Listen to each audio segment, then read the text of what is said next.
దేవుడు మనతో వ్యవహరించేటప్పుడు కన్న తండ్రిలాగా తల్లిలాగా వ్యవహరిస్తాడని చెప్పాను నేను. అమ్మైనా నానైనా అంతే. ప్రతిదానికి నాన్న ఏం చేద్దామని అడిగితే నాన్న చెప్తాడు. నాన్న 100 మాటలు చేతి వీడు 1 చేసి 99 చేయలేదనుకో, నాన్నకి ఎట్లా ఉంటుంది? సమాధానం చెప్పకపోగా, అడిగిన దానికి సలహా ఇవ్వకపోగా, అరే ఎందుకురా నా దగ్గరకు వచ్చి నన్ను అడుగుతావు, నువ్వు వింటావా సస్తావా? నువ్వు విని సచ్చే టైపు కాదు కదరా, నువ్వు బిల్డప్ ఇవ్వటమే పెద్ద ఏదో విధేయుడైన కుమారుడిలాగా. తండ్రి ఏం చేయమంటావు? ఏం వింటావురా నువ్వు? ఏది ఫాలో అవుతావు నువ్వు? వెళ్ళు, నాకేం తెలియదు లేపో. నీకు చెప్పేవాళ్ళు ఉన్నారు కదా సలహాలు, వాళ్ళ సలహాలు వినిపో. నాకంత తెలియలేదులేయ్యా, నీకన్నీ బాగా మంచి మంచి ఐడియాలు ఇచ్చే తెలివి నాకు లేదు. నీకు చెప్పేవాళ్ళు ఉంటారు, మళ్ళీ నువ్వు కూడా చాలా తెలివిగలదానివి, తెలివిగలవాడివి కదా, నీ మనసుకు తోచినట్టు చెయ్యి. అదేంది నాన్న అట్లా అంటావు? రే పోరా బాబు, నా దగ్గర వద్దుపో అనవు నువ్వు. నీకు కూడా పిల్లలు ఉన్నారుగా. అలా కాకుండా నువ్వు చెప్పిన మాట చెప్పినట్టు చేయటానికి వాడు తాను సిద్ధపరచుకుంటే వాడు అడగకపోయినా వెంటబడి చెబుతావు. కానీ అడిగినట్టు అడిగి విన్నదాన్ని పెడచెవిని పెట్టేవాడికి 1-2 సార్లు చెప్పి 3వసారి ఏం చేస్తావు? సావరని సావని వదిలేస్తావు. అవునా? దేవుడు కూడా అంతే సోదరా, దేవుడు కూడా అంతే. ఏంటంటే గడచిన సంవత్సరాలు నా స్వరాన్ని పెడచెవిన పెట్టావు, నీ మనసుకు తోచినట్టు నడిచావు. కనీసం ఈ సంవత్సరమైనా నీవు నా స్వరం వెతుకుతావా? నా మాటకు విధేయత చూపడానికి మొదలు పెడతావా?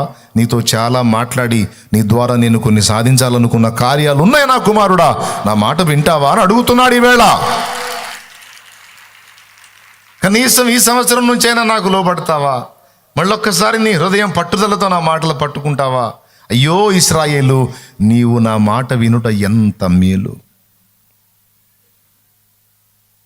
నువ్వు అనుకున్నాయి, నువ్వు సాధించేయని అల్పమైనవిరా, నీ ద్వారా నేను గొప్పవి చేయాలనుకుంటున్నాను నాన్న. ఇప్పుడు నువ్వేదో పొందుకున్నవన్నీ అల్పమైనవి, శ్రేష్టమైనవి నీకు ఇవ్వాలనుకుంటున్నాను. నీ ఎడల నూతన క్రియలు చేయాలనుకుంటున్నాను. నీవు గ్రహింపలేని గొప్ప కార్యములు నీకు చేయాలనుకుంటున్నాను. ఏబు గ్రంథంలో అంటాడు ఈ మాట.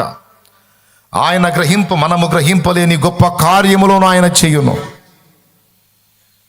మనం గ్రహింపలేని కార్యాలు మన కోసం దాచిపెట్టాడు. మనం గ్రహింపలేని సంగతులు కూడా మనకు అర్థమయ్యేటట్టు చూపిస్తాడు. ఇర్మియా 33:3 నాకు మొర్ర పెట్టుము, నేను నీకు ఉత్తరం ఇచ్చేదను, నీవు గ్రహింపలేని గొప్ప సంగతులను నేను నీకు తెలియజేతును. ఏబు గ్రంథంలో అంటాడు, మనము గ్రహింపలేని గొప్ప కార్యములను ఆయన ఆశ్చర్య కార్యములను చేయును.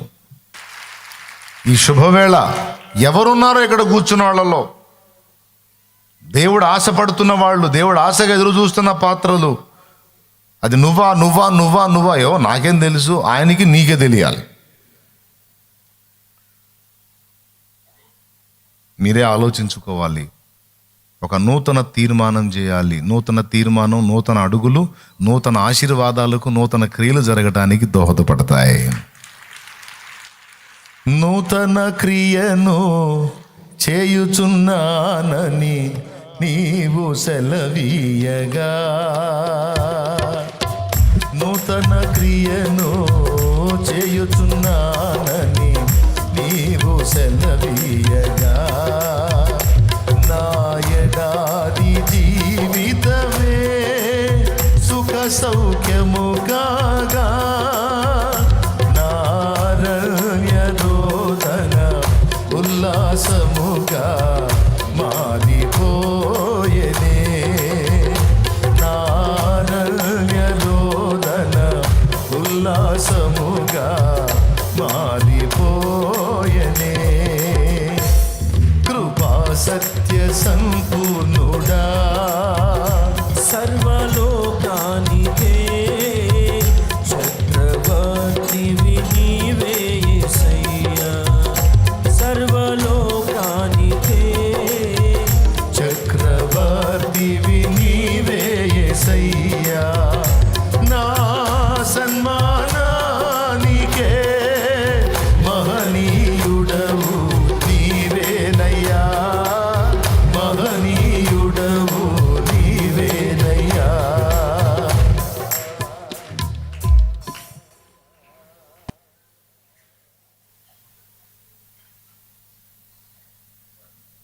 ఎందుకు ప్రత్యక్షం అవటం అరుదైపోయింది? వినేవాళ్ళు లేడు, విన్నా విధేయత చూపేవాళ్ళు లేడు, మౌనం అయిపోయాడు. ఎవరికి వాడే తెలివితేటలు, ఎవరికి వాళ్ళకి సొంత ఆలోచనలు, సొంత బుద్ధి, స్వబుద్ధిని అనుసరించి బ్రతుకుతున్నారు. ఆయన పట్టించుకోవటల్లా, ఆయన సలహా వెతికేవాళ్ళు లేడు, ఆ సలహా చొప్పున చేసేవాళ్ళు లేడు, ఆయన ఉద్దేశాలు కనిపెట్టేవాళ్ళు, మౌనం అయిపోయాడు. ప్రియులారా, 13 ఏళ్ళు అబ్రహాముతో మాట్లాడలేదంటే ఎంత గాయపడి ఉంటాడు అబ్రహాం. ఒక్కసారి చూడండి. ఎందుకయ్యా మాట్లాడట్లేదు? ఎందుకని మౌనం. తండ్రి అలిగినట్టు అలిగాడు. బుద్ధి తక్కువ పని చేసావు, దరిద్రం తెచ్చిపెట్టుకున్నావు, అనుభవించు, నీ కర్మ అనుభవించను. మరి చెప్పిన మాట వినకుండా దరిద్రం తెచ్చుకుంటే కోపం కాదు, తన్నాలనిపించింది.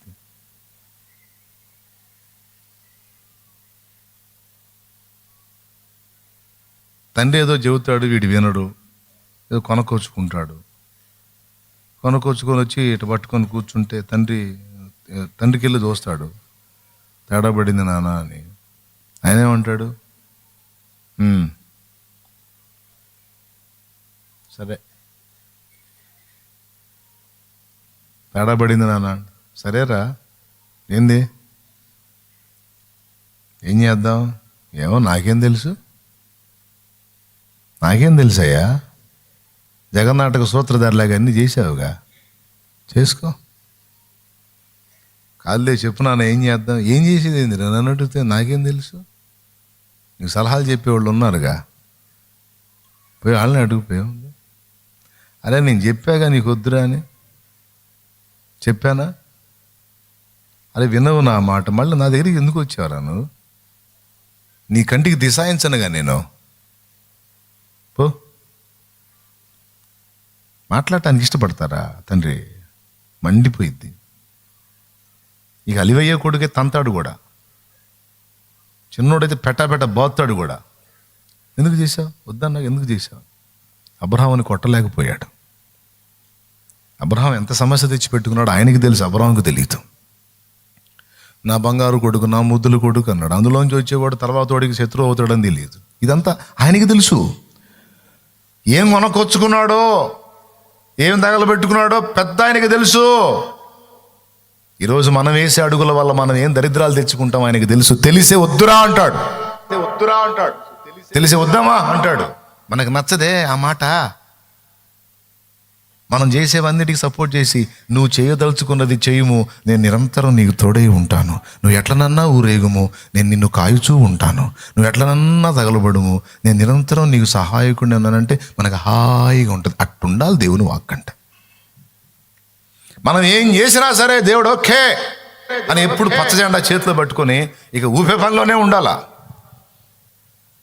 నువ్వు వాగులో దూకుతున్నా, ఒడ్డు కింద పడుతున్నా, నువ్వు ఏ గుంటలో దూకుతున్నా, ఏ గోతిలో పడుతున్నా సరే, ప్రభా పెద్ద గుంట చూసుకున్నా ప్రభు దూకాలనుకుంటున్నా అంటే పచ్చజెండా, పెద్ద జెండా తీసుకొని అటు తిప్పి ఇటు తిప్పి వెళ్ళిపో అనేటట్టుంటే, అబ్బా ఇది దేవుని హక్కు, అబ్బా ఇది దేవుని కార్యం.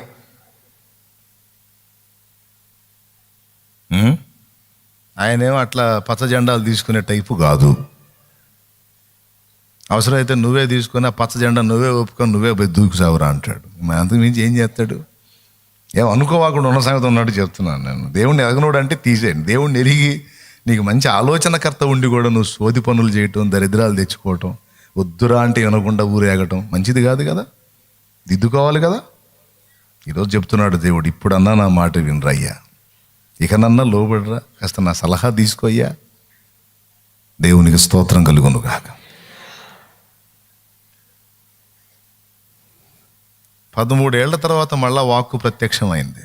బహుశా 13 ఏళ్ళు ఏడ్చుంటాడు. మాట్లాడవా, నాతో మాట్లాడవా. ఇంకేముంది, నేను ఇస్తాను అన్నదాన్ని నువ్వే పొందేశావుగా. కొడుకు కూడా కొడుకు పుట్టాడుగా, ఇంకెందుకు నాన్న నేను మాట్లాడేది, పొందుకున్నావుగా. కాదయ్యా ఏదో తేడా జరిగిందయ్యా మాట్లాడు. 13 ఏళ్ల తర్వాత అప్పుడు యెహోవా వాక్కు ప్రత్యక్షమై అబ్రాము హాము కూడా కాదు, అబ్రాము 99 ఏండ్ల వాడైనప్పుడు యెహోవా అతనికి ప్రత్యక్షమై అంటున్నాడు, నేను శారాకి శక్తి అయిపోయింది, శారా స్త్రీ ధర్మం ఉడిగిపోయింది, శారా బలహీనరాలు, శారా కనలేదు, అందుకని హాగర్ను చేసుకున్నావా? నేనెవరో తెలుసా? సర్వశక్తి గల దేవుణ్ణి. నేనెవరో తెలుసా? ఏదైనా ఏదైనా ఏదైనా చేయగల సమర్థుణ్ణి. నాకు అసాధ్యమైంది ఉందా? శారాయి స్త్రీ ధర్మం ఉడిగిపోతే నేను మళ్ళా నూతన పరచలేనా? నీ అవయవాలు చెడిపోతే నేను వాటిని మళ్ళా నూతన పరచలేనా? నీ కిడ్నీలు చెడిపోతే నేను మళ్ళా వాటిని శుద్ధి చేయలేనా? నీ గుండె చెడిపోతే నేను తిరిగి దాన్ని బాగు చేయలేనా? నీ దేహములో విషతుల్యమైన కణజాలం, క్యాన్సర్ కణజాలం ఉంటే దాన్ని నిర్మూలపరచడం నా చేత కాదా? నీకు శరీరాన్ని ఇచ్చిన వాడును నేను, నీకు జీవితాన్ని ఇచ్చిన వాడును నేను. నీ దేహాన్నైనా, నీ పరిస్థితులనైనా, నీ కుటుంబాన్నైనా, నీ బిడ్డ పాపలనైనా సమస్తాన్ని చక్కదిద్ది నీకు ఆశీర్వాదకరమైన జీవితాన్ని ఇవ్వటకు శక్తి గలవాడను అని నీవెందుకు నమ్మలేదు? విశ్వాస వీరుడు అని నేను చెప్పుకోవటానికి ఇష్టపడ్డానే అబ్రహామా. నిన్ను జనములకు సాక్షార్థమై నిన్ను పిలిచానే. విశ్వాస వీరుడని నిన్ను గూర్చి లోకానికి చూపాలనుకున్నానే. అల్ప విశ్వాసంతో కూడిన పని చేశావు కదయ్యా. ఇప్పుడు చెప్తున్నాను విను. నింద తెచ్చుకున్నావు నువ్వు. నేను సర్వశక్తి గల దేవుడను, నా సన్నిధిని నడుచుచు నిందారహితుడవై ఉండు అని చెప్పి ఇక వరుసగా 3 పేర్లు ఆ అధ్యాయంలో బయలుపరిచాడు. 3 పేర్లు. ఇద్దరికేమో పేర్లు మార్చాడు, ఒకటి పేరేమో అవుట్ చేశాడు. ఇక నుంచి చెప్తున్నాను నేను, నీవు అబ్రాము ఘనుడైన తండ్రి అనే పేరు కలిగి ఉన్నావు కదా. సరే, నువ్వు పశ్చాత్తాపడ్డావు, బాధపడ్డావు, నా సన్నిధిని వెతికావు, వచ్చా, లైన్లోకి వచ్చా. సరే, అయిందేదో అయిపోయింది, పోనీ. సరే, తప్పే చేశావు, పోనీ. మళ్ళీ నిన్ను ప్రేమిస్తున్నా, నీకు అందుబాటులోకి వచ్చా, ఇప్పుడైనా నేను చెప్పింది విను అని మొదలుపెట్టి అప్పుడు బ్లెస్సింగ్ ఇస్తున్నాడు. గద్దించి బ్లెస్సింగ్ ఇస్తున్నాడు. ఏమని? ఇక నుంచి నీ పేరు అబ్రామ్ అనబడదు, నిన్ను అనేక జనములకు తండ్రినిగా నియమించి తిని గనుక నీ పేరు అబ్రహాము అనబడును.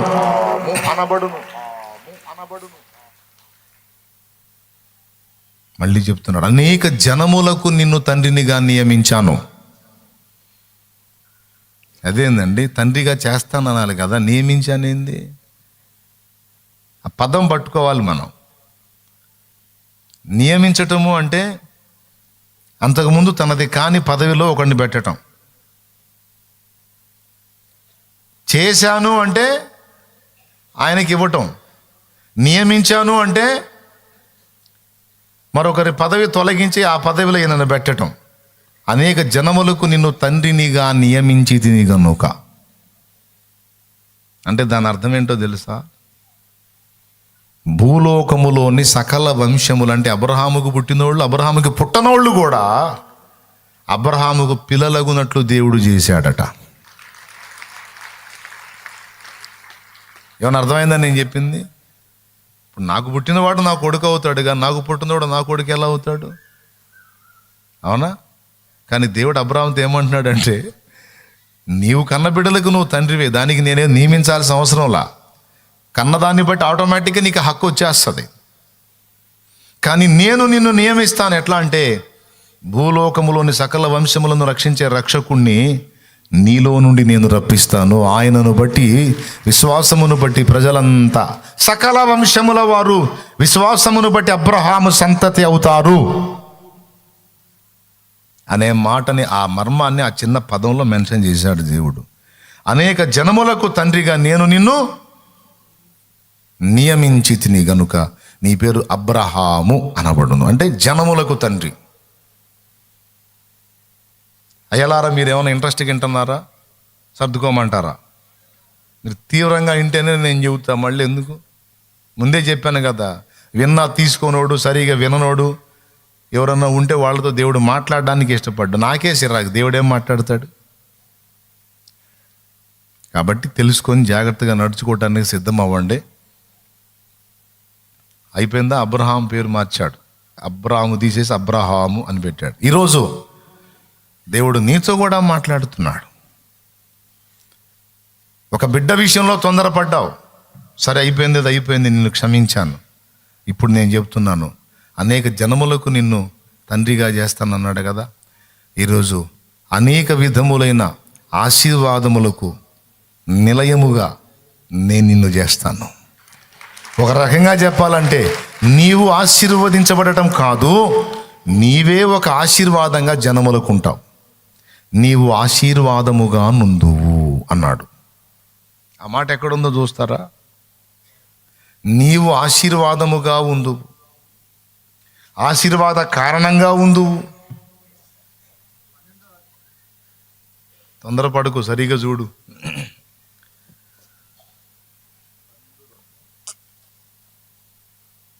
ఏముంది నాన్న? 12:2 ఏముంది? నిన్ను గొప్ప జనముగా చేసి నిన్ను ఆశీర్వదించి నీ నామమును గొప్ప చేయుదును, నీవు ఆశీర్వాదముగా నుందువు. అసలు ఆ మాట చూడండి, చివరి మాట. నీవు ఆశీర్వదించబడటం వేరమ్మా, నీవు ఆశీర్వదించబడటం వేరు తమ్ముడు. నువ్వు ఆశీర్వాదంగా ఉండటమేంది? నీకు ఆశీర్వాదం రావాలని మాట మాట్లాడాలి, కానీ అసలు నువ్వే ఒక ఆశీర్వాదం అంటే అది ఎలాగా? ఇప్పుడు నన్ను రక్షణలో నడిపించాడు ఓ భక్తుడు. ఆ భక్తుడు నాకు దేవుడిచ్చిన ఆశీర్వాదం. ఆ భక్తుడు నాకు వ్యక్తి రూపకమైన ఆశీర్వాదం, అది వ్యక్తిగా కనపడుతున్న ఆశీర్వాదం.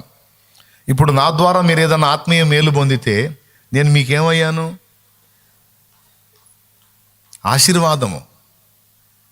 శాలేం అన్న ద్వారా మీరు ఆశీర్వదించబడ్డారా, లేకపోతే శాలేం అన్నే మీకు ఒక ఆశీర్వాదమా? అట్లా మిమ్మల్ని నడిపించే దైవజనుడు మీకు ఒక ఆశీర్వాదం. అట్లాగా ప్రజలు అబ్రహాముని ఏమంటున్నారో తెలుసా? అబ్రహాము ద్వారా మేము ఆశీర్వదించబడ్డామన్న పదం కదా, అబ్రహామే మాకు ఒక ఆశీర్వాదం. అట్లాగా నువ్వే జనములకు ఒక ఆశీర్వాదంగా ఉండేటట్టు నేను చేస్తానంటున్నాడు ఆయన. 10 మందికి నువ్వు జాబ్ ఇచ్చావు అంటే ఆ 10 మందికి నువ్వు ఒక ఆశీర్వాదం. 10 మందికి నువ్వు ఒక దీవెన.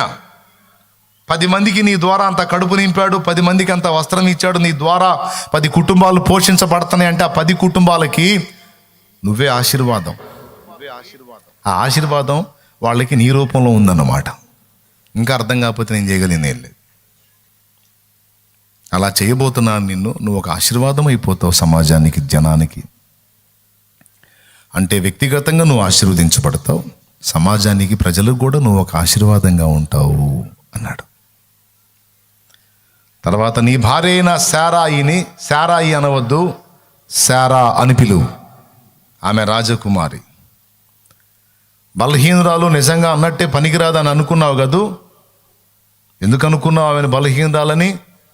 ఆ బలహీనురాల్ని బలవంతురాలని నేను చేయలేనా? ఆ శక్తిహీనురాల్ని శక్తి గలదానిగా నేను చేయలేనా? ఇదిగో గుర్తుపెట్టుకో, ఆమె గర్భము నుండి నేను వాగ్దానం చేసిన కొడుకు పుడతాడు.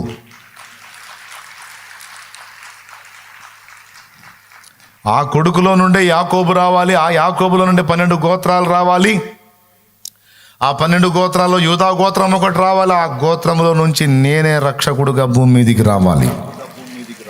ఇది టోటల్ ప్లాన్. అన్నీ చెప్పడు నీకు, మొత్తం అసలు ప్రణాళిక అంతా చెప్పడు.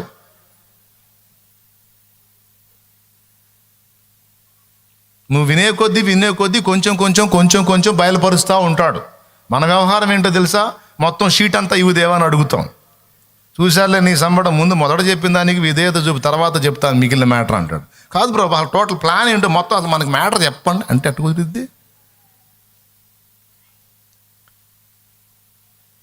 స్టార్టింగ్ నుంచి ఎండింగ్ దాకా మొత్తం చెప్పమని కూర్చుంటావు, నువ్వు చెప్పడో. మొదటి మాటకు విధేయత చూపితే తర్వాత 2 మాటలు చెప్తాడు, 2టికి విధేయత చూపితే 4 చెప్తాడు, 4కి విధేయత చూపితే 6 చెప్తాడు, 6కి విధేయత చూపితే 14 చెప్తాడు, 14కి విధేయత చూపితే 24 చెప్తాడు. నువ్వు లోబడే కొద్దీ, నువ్వు లోబరుచుకునే కొద్దీ, ఆయన మాట వెదిగే కొద్దీ, విధేయత చూపే కొద్దీ ఆయన వాక్కు సమృద్ధిగా నీకు ప్రత్యక్షమైతే.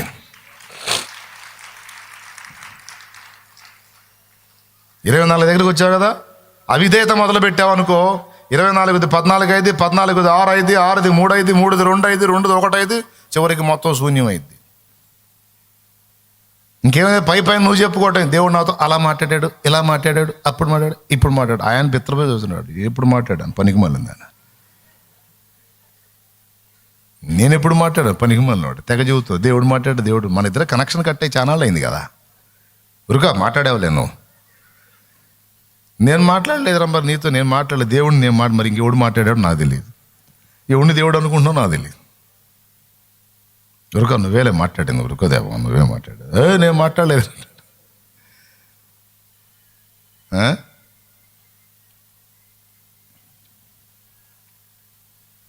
బిడ్డరా కొంచెం ఆలోచించండి నాయన, కొంచెం ఆలోచించండి. ఆ తర్వాత అన్నాడు అబ్రహాము, అయ్యా 86లో 75లో పిలిచావు, 86లో తేడా పడ్డాను, ఇప్పుడు 99. ఆ 75లో 86లో జయనోడి 99కి చేస్తావా? ఏదో చెబుతున్నావు. 100 ఏండ్ల వానికి సంతానము కలుగునా, 90 ఏండ్ల సారా కనునా అని మనస్సులో అనుకోనేను, బయటికల్లా మనస్సులో అనుకున్నాడు బాయ్. అప్పుడు ఆయన ఏమన్నాడో తెలుసా? అబ్రహాము నవ్వి అన్నాడు కదా. ఆ తర్వాత ఏమన్నాడు? ఏమయ్యా 100 వచ్చినాయి, వస్తున్నాయి, ఇక ఆమెకు 90, ఏందయ్యా అని మనసులో అనుకొని నవ్వి, నీ సన్నిధిని ఏదో తిప్పలు పడి మంచో చెడ్డో కన్నానుగా ఒకడిని, ఇక వాటితో తృప్తి చెందుతాలే ఆ ఇష్మాయేలుతో. మన వ్యవహారం అంతా ఇంతే ఉంటుందండి, అంత అల్ప సంతోషమే, అంత 5 రూపాయల వ్యవహారమే. ఆయన 5 కోట్లు ప్లాన్ వేసుకొని ఉంటాడు, మనం 5 రూపాయలు చూసుకొని వాయమ్మో నాకు 5, అమ్మో 5 రూపాయలంటే 1 2 3 4 అమ్మ 5. ఓరి నీ తెలివి తగలయ్యా, 5 కోట్లు ప్లాన్ ఉందిరా నాకు, 5 కోట్లు ప్లాన్ ఉంది అంటాడు ఆయన.